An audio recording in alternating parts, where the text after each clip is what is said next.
umuntu nakubwira ngo uri umusambanyi wagiye mu bapfumu nta juru ry'abapfumu rihari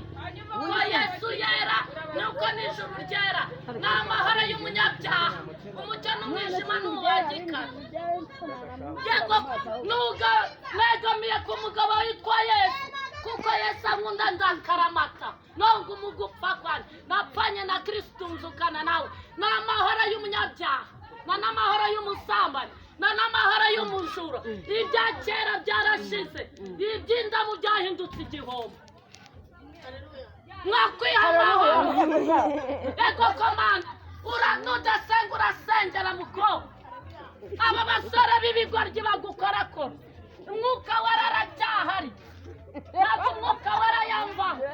uzasengera waje mu kazi nutwara inda barahita bakubwira ngo toka gendesha amarere make kora akazi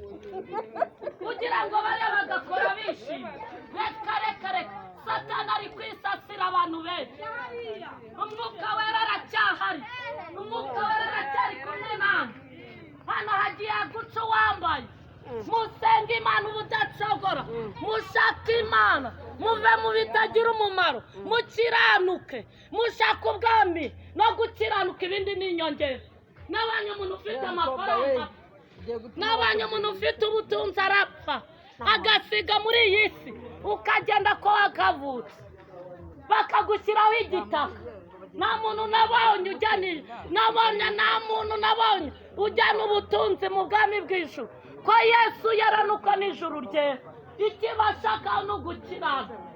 ugukiranuka ego komanda niyongere ibisubiremo nutaba amaso uratwara inda y'ihuse bidaturutse ku bushake bw'Imana umwuka wera ukuri kurarya ntabwo umwuka wera ari we yabwiraga wenyine umuntu Yesu yazamutse ku musozi avuga mu ijwi rirenga aravuga ararangurura bamwe baramwumva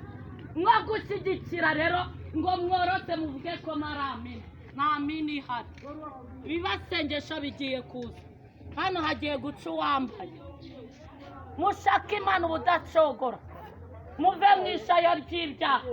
abanyabwenge bazayiyoba ariko abaswa